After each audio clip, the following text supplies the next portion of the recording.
What up? It's K.Honesty, and I'm about to review Married to Medicine Season 10, Episode 3. So if you haven't seen the third episode of Married to Medicine of Season 10, turn this video off right now. Go watch the episode. Come back and watch this video. Please like this video. Subscribe to my channel. It's a simple and free way to support my channel. It literally takes less than 4 seconds to do. So if you spend 4 seconds watching this video, you could definitely hit the like button and the subscribe button, because I don't only review Married to Medicine. I review other shows as well. I got to do Basketball Wives after this. So you can check that out too when it's finished or whatever.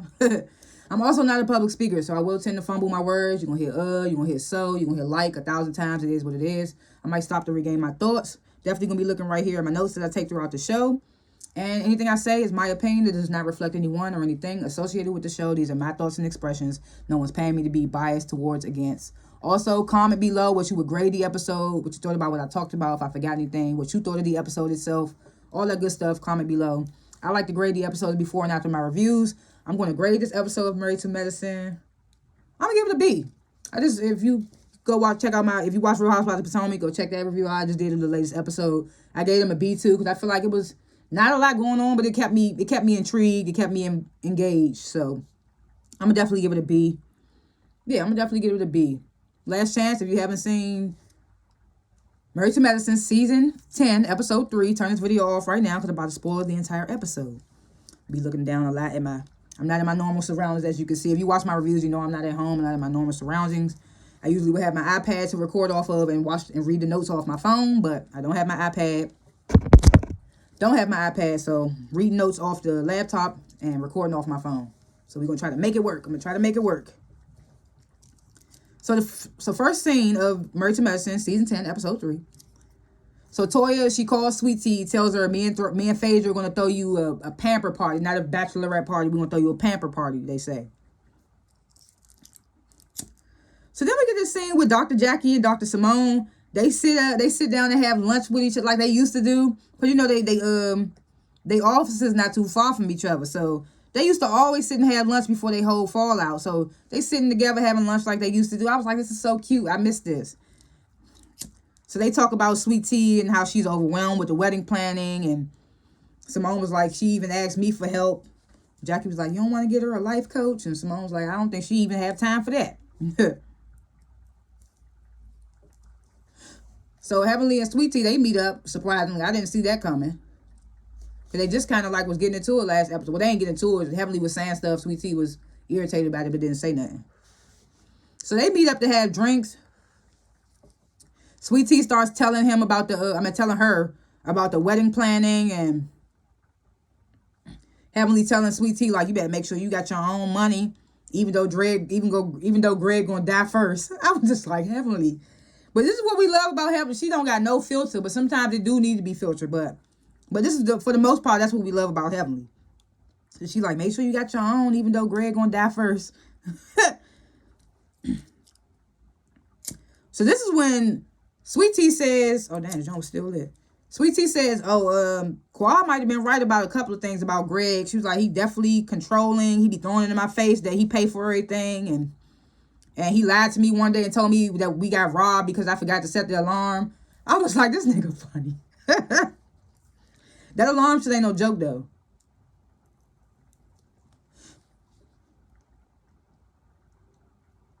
Yeah, that alarm shit ain't no joke. I mean, I don't see him. I mean, I don't get playing a joke on him. She said but she admitted that she be forgetting to turn the alarm on. So what are you gonna do? I mean, he had to pretend he had to do something to make you remember. I don't know. I ain't fully taking his side on that, but like, what else he supposed to do to get you to remember to put the alarm on every time? So Heavenly says in her confessional, like, everything Sweet Tea's telling me right now, I done heard this from Quad.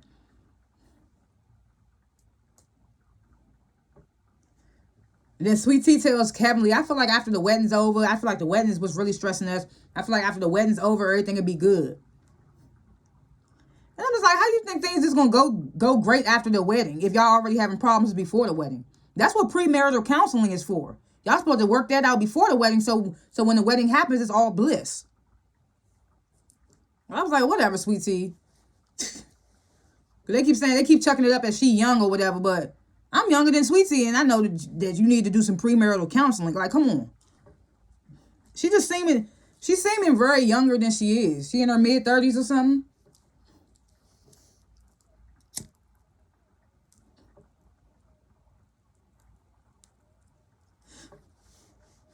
So then we see a lot of the kids this episode. We damn near see everybody kids this episode. And I will say, watching this show from season 1, all their kids got so big. So Simone and Cecil, they take Michael and Miles out to eat. They give us a little insight on what's been going on with them. Michael was in community college trying to transfer to get his bachelor's degree, while Miles is at Georgia State, but still living with them. So Simone's like asking them if they failed any classes this semester. Michael was like, I got a B on my biology test, even though I didn't even know about it. And I'm like, what's wrong with a B? Because they was giving him hassle like it was something wrong with getting a B. That's what I graded this episode. Would you say that it's wrong for me to grade this episode a B? So Cecil asking Michael, like, what's your next steps? Michael's like, I don't know. So Simone was like, you coming back to Atlanta after you finish school? And Michael's like, yeah, that's the plan, like to come back to the house or whatever. He's like, unless y'all want to give me an apartment so I won't have to be in the house. So Simone was like, you can't even keep your room clean. She was like, he was like, how about we try if you could keep your room clean for 30 days, then maybe we could talk about getting you an apartment. And the whole thing with that, they're not saying that Michael and Miles are working anywhere. They said they both in college. Last time I checked, you don't make no money in college. So why they so hard on them about not having their own and all that? They in college right now. I mean, unless they got some jobs that we don't know about, they making some money that we don't know about. But if they just in college and not making no money, how do you expect them to, like, be on their own? But I don't know. I don't know the full situation. They only show us what they want to show us on TV, you know. So then we get this scene with Heavenly and Heavenly tells Laura, like, we at Heavenly's house. Heavenly telling Laura, like, girl, you gotta, the way you keep a man, you gotta cook him some spaghetti. Heavenly is so funny. So then Damon comes in, and Damon and Heavenly, well, they start telling Laura a little bit about when they was in college.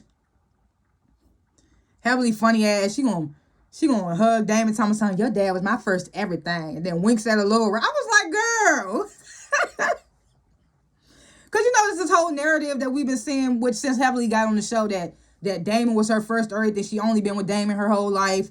But it's always like a joke when she's saying it, so we never know if she's telling the truth. Or, for the most part, I don't think she's telling the truth, of course. I feel like that's what the joke is, like she's not truthful. And then winking at your daughter, something, your dad was my first everything. I was just like, come on, Heavenly. So they start, so Alora's still adamant about going to FAMU, and they don't want Alora to go far for school. I thought Damon was gonna be like the level-headed parent. Damon was against it too. He was like, it's all type of tornadoes and everything in Florida, and plus I want to be close. I mean, Damon was making some good points. It's like, I want to be close by. If something happened, I could just drive an hour away to get to you. So I was like, okay, but they was real like giving all these excuses and stuff to why she shouldn't go far for school. Alora was like, well, I'm just gonna go get on my computer and look up other colleges. Heaven was like, that's right, baby. I was just like, they are so wrong. Because even Damon was like, I know it sounds sexist, but I wasn't really worried about the sons going away to college because they men and they can handle themselves, but I want to be able to get to you if something happened with you. So it's like they even expressing that they know it's a double standard, that the sons got to go away far and she can't. So they know that, but they just don't care. Where am I? Yeah, like I was saying in my last review, that's the one thing I hate about the laptop. I don't know how to scroll down unless I expand the screen. Okay. So then we get this scene. Eugene takes Ashton and Avery out shoe shopping for school. So Eugene gets to asking them, like, is there anything that y'all want to ask? Because I know we had that sex talk. Is there anything that y'all want to ask me that y'all didn't want to ask in front of your mother? So Avery gets to, what's a period? So Eugene was like, that's something you should have asked your mom. But then he explains to them what a period is. And like I said in my last review, that's the good thing about having a doctor as a father, because he could explain into depth the medical professional explanation of stuff. So he gets to explain what a period is. He was like, it's when a woman, when she's not pregnant, she sheds. He said all types of medical jargon. And I was like, damn, I didn't even know that. So it's like, he even said in his confessional, he was like, I feel like I explained it better than Toya would have anyway. I was like, yeah, because you're the doctor. I was like, damn, I didn't even know that. Then he explains to him what a tampon is, like basically just to soak up the blood. Avery was like, is the tampon to soak the blood up? But I was like, that's because when he explained, I was like, I didn't even know this stuff about a period. So when he said that, I was like, educational, okay. So Toya and Phaedra, they prepping for Sweet Tea's pamper party. Heavenly and Jackie arrive, and then Simone and Alicia arrive. And then before the bachelor party, the guys, they all meet up, the chat and drinks. Curtis is there. I was wondering if we was going to see Curtis this season. We might still not see Curtis, but he with the boys. So, of course, we seeing Curtis right now in this moment. So, they all get on the party bus. There's two big booty strippers on the party bus. They all twerking on Greg. And Greg like, if I pull my pants down, I'm not pulling them back up. Greg just a wild boy, man. He's just a wild nigga. Like, so they turn up on the party bus. We get back to the bachelorette / pamper party. Sweet Tea and her sister, they arrive. And, of course, Toya got all these good-looking, well, I don't know if it's Toya Phaedra. They got all these good-looking men in Speedos pampering them, basically. Massages, foot massages, rubbing oil, all that. So Sweet Tea come in. They like, she the bride to be. Y'all take good care of her. They lift her up, start pampering her or whatever. Back on the party bus, they all having a good time with the strippers. Damon grabbed a little blow-up doll and like, this going to be my stripper because I got in trouble at the last stripper party. Curtis got the big booty stripper on him talking about something. You know my wife got a gun, right? Like this, like, like they enjoying it, but at the same time they know they limits or whatever because they know how their wives are. So back at the bachelorette party, Sweet Tea's wedding planner calls her and is like, well, in order for you to get all these extra things at this new venue, you got to pay $14K more, $14K more. So Sweet Tea starts getting irritated. Sweet Tea's sister tries to grab the phone from her. It looked like she was trying to grab the phone, hang up on the wedding planner, like, this supposed to be your party, you're supposed to be having a good time, fuck all that nonsense that he talking about, hang up on him. But she tries to grab the phone, Sweet Tea yanks away, so her and her sister, they start getting into it.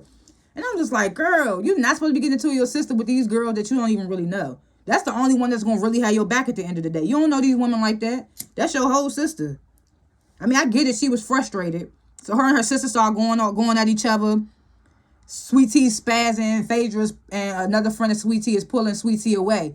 And like I said in my last review, I knew that they was gassing and making it seem like Sweet Tea was spazzing because Quad walked in. And that wasn't even the case. That's what they do in these previews. They try to make it seem like it's some static or some extra drama that's gonna happen that don't really be happening. I knew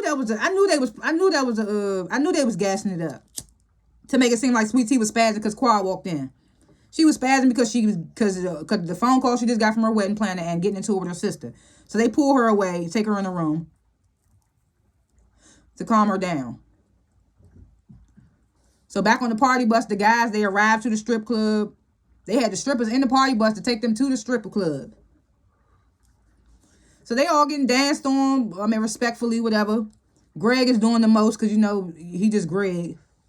This nigga got a stripper dancing on him telling something, I'm getting married tomorrow, something like that. Something, you want to come to the wedding, inviting the stripper to his wedding.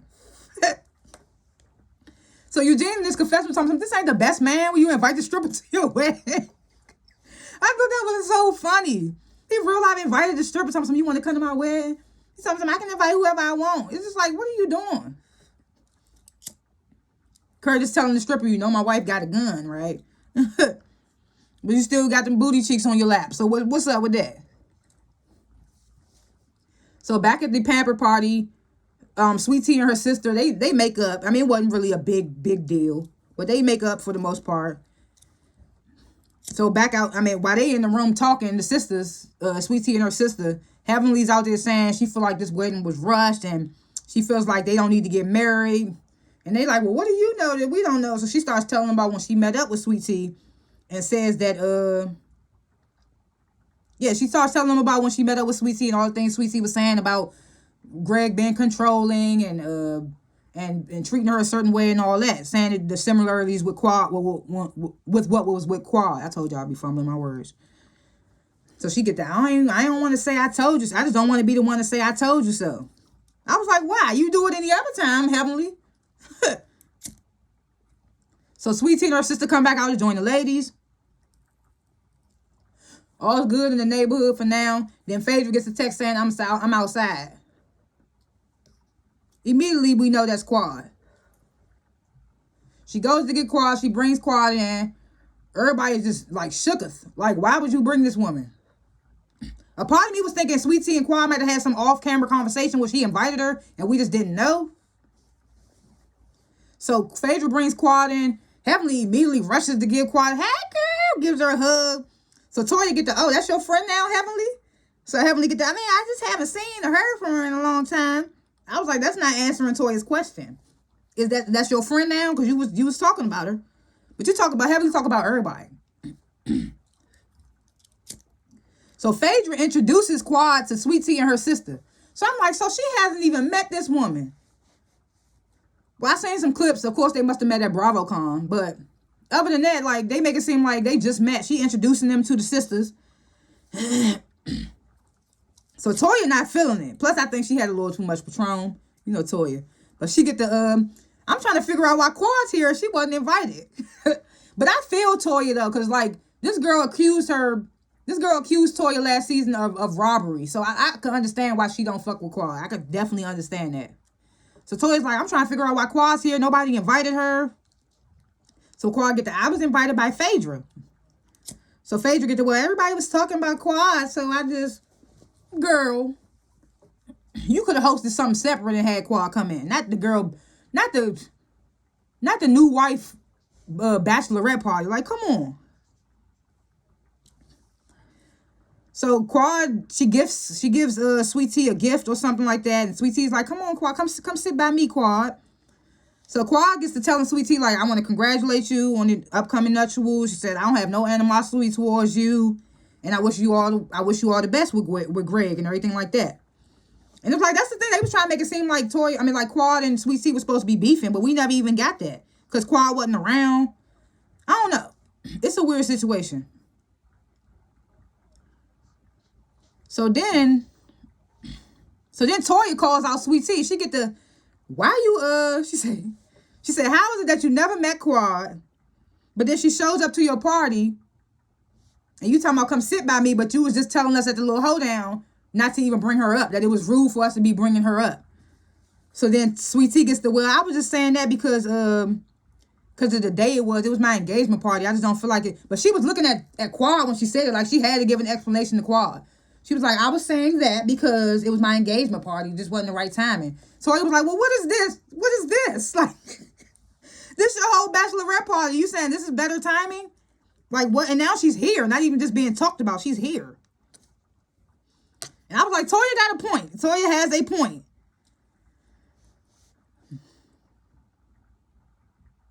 Toya was going in. Even the stripper was like, you need to unwind, baby. Stop massaging Toya. You need to unwind. Toya's like, I'm unwinding. I'm cool. So Simone get the, well, Quad, where have you been? Toya's like, you don't care, Simone. Nobody cares, Simone. She was like, Quad, as much as everybody might want to catch up with you. She was like, this is not the time and the place. So Phaedra, please escort your friend out. I was like, oh my goodness. You can't even get mad at Toya though. So, dang, what'd she say? So Quad was like, well, Sweet Tea, this is your party. Would you like me to leave? So Sweet Tea was like, I just think for what's best for this occasion. I feel like, yeah, you should leave.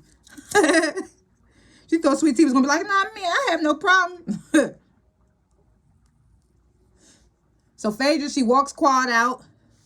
She comes back in. Toya's like, Phaedra, I'm mad at you. Like, if you bring this bitch to the wedding, it's going to really be a problem. Then talk about some, I'm getting up to leave. I'm just like, and then it seems like the pamper party was kind of over right after that. So I was just like, what was the point of telling Quad she had to leave if the party was going to end right after she left? It was like she was basically there. It was weird. That's how the episode ended. Like I said, I was graded a B because, I mean, stuff happened. Toya was standing on business at that party just now. I was like, okay. That's why I would have to give it a B. predictions for episodes to come. Well, we see that Heavenly and Damon are not on the guest list for Greg and Sweet Tea's wedding. So I wonder what that's about. I think that's pretty much what we saw so far. We probably gonna get more between Toya and Quad. Cause they're the only two that's like really hardly beef. I mean, like are beefing hard. Those are my little thoughts or whatever you want to call it for episodes to come. Thanks for watching this review. Please comment below what you would grade the episode, what you thought about what I talked about, if I forgot anything, if I was off on anything, all that good stuff. Comment below. And like this video and subscribe to my channel because I don't only review Married to Medicine. I review other shows as well. I got to do Basketball Wives, LA, and Orlando after this. So I will see y'all in those, hopefully, if you watch those shows. Or I will see y'all in whatever review next. Peace.